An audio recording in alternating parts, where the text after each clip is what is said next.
see. Thank you so much. The Adventurers Guild has been overwhelmed these days. No worries at all. We've always valued the strength of adventurers. Given the current situation, it's vital that we all work together. Since we're facing the same enemies, I'll send you the intel we've collected on the Abyss so far. Then we can take a look at how to coordinate our efforts. All right. Thank you so much. Hi, Catherine. It's us. Got any new commissions? Ah, you two have come just in time. I've got some good news. The Pyro Archon has finished assembling her forces and stationed them all across Natlan. Given how the Abyss has ramped up its activities lately, we can no longer afford to act only after receiving news of an invasion. So the Pyro Archon suggested that the Scions of the Canopy and the Adventurers Guild focus on collecting and disseminating intel. That way, we can stay informed of everything that's happening across the land. Once we receive word of enemy activity, we can notify the nearest camp and the stationed forces can take immediate action. Yes, precisely. This should also allow us to focus on gathering information rather than running around and trying to tackle everything at once. So please also take a chance to relax, you two. You've been working hard these days, and this will be a good opportunity for some well-deserved rest. So that's the plan. Whew, we can finally stop and take a break. Paimon knows that. It's not like Paimon just wanted to lay here and do nothing. The movements of the Abyss are always unpredictable. There have also been times when it suddenly became more active in the past. The people here generally see it as something like an acute natural disaster. Once the disaster is over, everyone will return to their normal lives. We just all hope that day will be sooner rather than later. Oh, right. Most people have no idea just how bad the situation has gotten in the Night Kingdom. Oh, hey, Kachina! Are you feeling better now?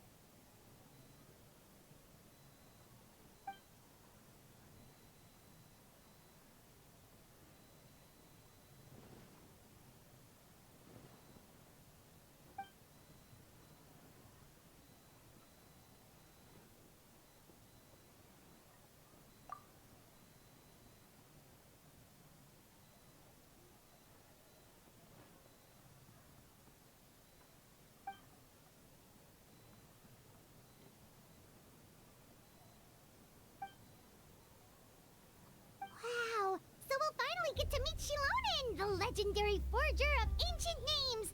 Paimon still can't believe anyone could forge those things.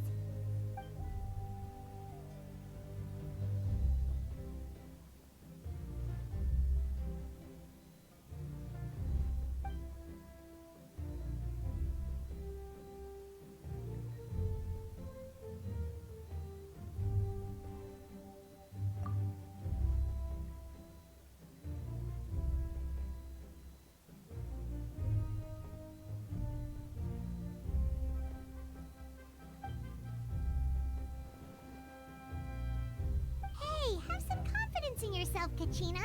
After all, you're already a victor of the Night Warden Wars.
Ah, yes, so I've heard. So young, and yet you've already got quite the reputation. Wait, Are you Outlanders? Yep, we're travelers who just arrived in Natlan not too long ago. No, I mean, I was aware that you're travelers. It's just no one told me that you're Outlanders. No, the only thing she said is that a new hero had pledged herself to the plan, but we need to forge an ancient name to ensure she'd be able to return safe and sound. And she did mention that it would be quite difficult to forge an ancient name for them, but at the time, I thought she was just commenting on my skills. But I seem to understand where the true difficulty lies now. Oh, I wouldn't go that far. I'm used to it, really. I just need a moment to process things. The Pyro Archon's requests are always difficult to fulfill, and we used to argue a lot. Honestly, it's probably for the better that she didn't bring this up at the time. Anyway, I can't argue with her if she isn't here, and it'd be pointless to take my anger out on someone else. But, just because I understand her rationale doesn't make me any less upset. After all, she must have known that forging an ancient name for an Outlander is an impossible task. It's impossible? As you probably know, an ancient name is a symbol of a hero's spirit and glory, which grows even richer and heavier as generations of successors inherit it. We forge ancient names by engraving the heroic deeds of an individual who will become the first hero of that particular name.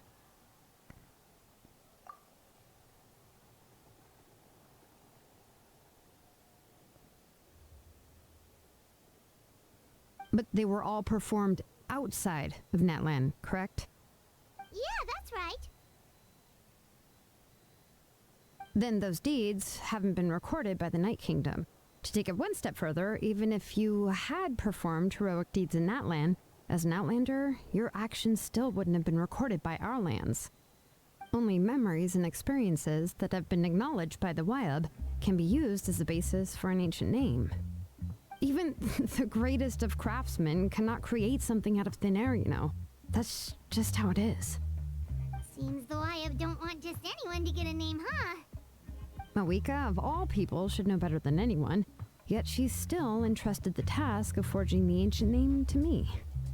Oh, Paimon gets it. Nobody's happy being asked to do the impossible.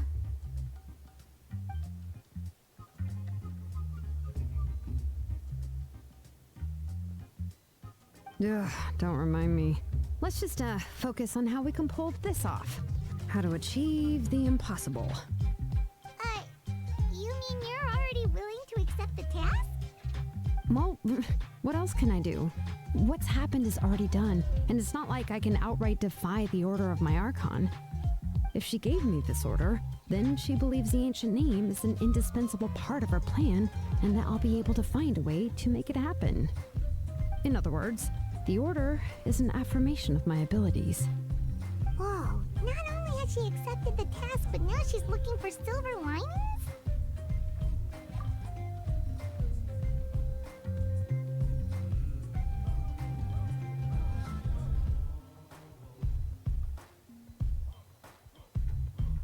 The key is getting the Wayob to somehow acknowledge the traveler's existence and record her heroic deeds. We heard the voice of a Wayob when we were in the Night Kingdom before. We even had a whole conversation with her. If we can talk to her again, maybe we can figure something out together. Well, every tribe has their own Wayob. How do we know if the one you met is indeed the best one for us to talk to? Plus, considering the unprecedented nature of this situation, I have a feeling that the acknowledgement of one Wayob alone would probably not be enough. I don't know. That requires a level of knowledge that I do not possess. We need to find a consultant who's an expert on all things Night Kingdom and Wayob. The first person who comes to mind is Citlali at the Masters of the Nightwind, the one we call Granny Citlali. Oh, we've heard that name before. We used her spirit speaker stone to find Kachina's ancient name. A person who can make something like that must be pretty impressive. Paimon's sure she'd be able to help. Still, she's older now and quite eccentric. It's hard to even book a meeting with her, given that she's constantly holed up in her room and doesn't like to be disturbed. I've heard that to get her help, you have to be extremely patient with her and know how to keep her spirit up. I hate to break it to you, but... Huh. Why is that? I mean, didn't she already help you before? And you even managed to save Kachina. Well, yeah, at the cost of her spirit speaker stone being split into two.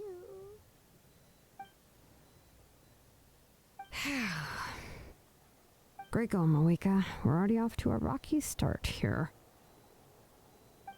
In that case, I guess your only option is to try to emphasize that this is an important order from the Pyro Archon. Hopefully, Citlali would still want to show respect to the Archon. I'll also write you a letter on your behalf. If you can find someone to deliver it and mention some good things about you, then that should help too.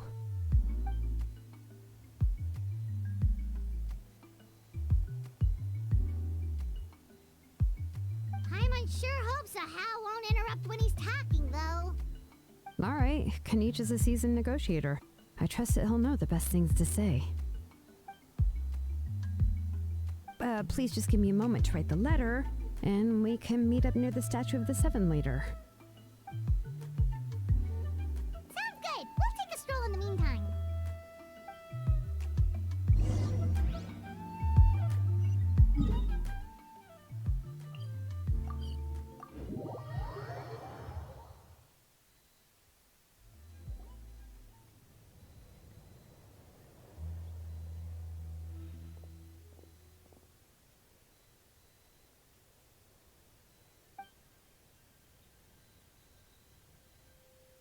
I'm sorry to put this on you, Kinich. It's just that you're probably the only person who knows how to deal with her.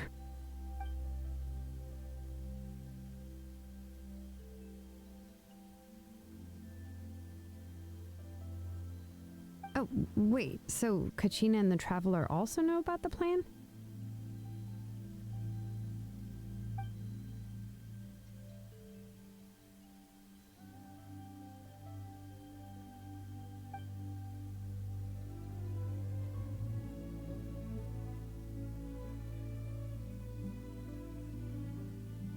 Right. She mentioned there are 6 heroes and that Xilonen is one of 4 that have already been acknowledged. Oh, well, then I suppose there's no need to keep any secrets between us. Having companions walk by your side is perhaps the best solace when facing such a bleak reality.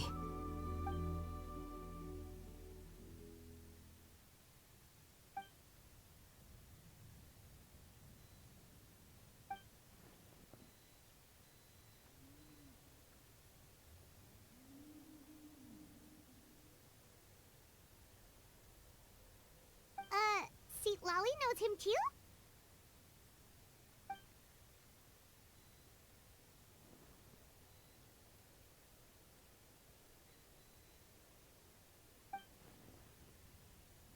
Given how the Masters of the Nightwind love to babble about dreams and revelations, they're already a pretty strange bunch to most.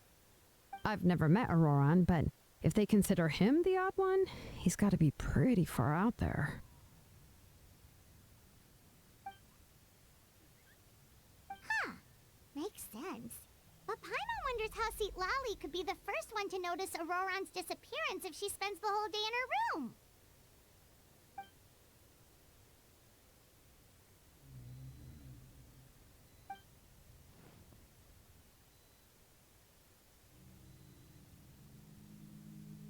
Oh, so if I'm following, you mean we'll help her investigate Ororon and the captain's whereabouts?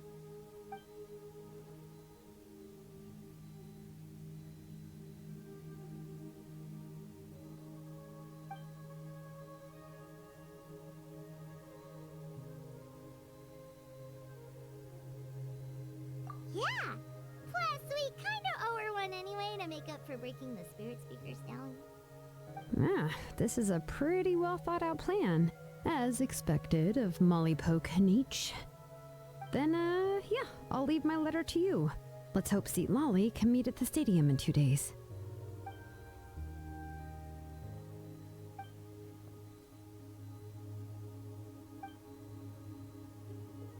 Okay, then let's part ways for now. I'll see you in a couple of days.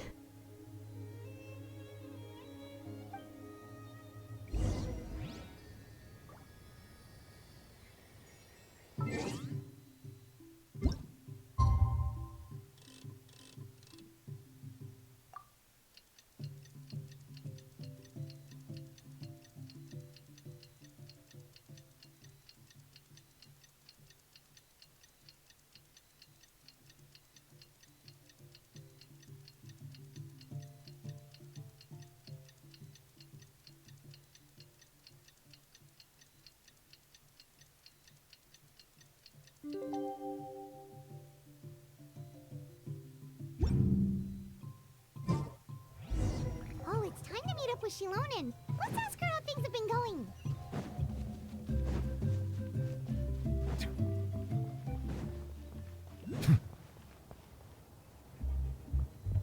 Hey, Xilonen, how's everything going? Oh, hi, Traveler and Paimon. I have bad news. Citlali did not reply to our request, although I suppose I'm not too surprised. Huh? You mean she didn't even bother to give Kinich a response? Guess she really does have quite the ego then. Yeah, well, she can be also quite eccentric, though she's one of the most gifted people around. Even the Masters of the Night Wind often struggle to work with her. My guess is that she probably has other reasons for not deigning us with a response. But let's go to the stadium and see if we can meet her there. If we do get a chance to talk to her in person, we can still try to work something out. That's true. Let's go!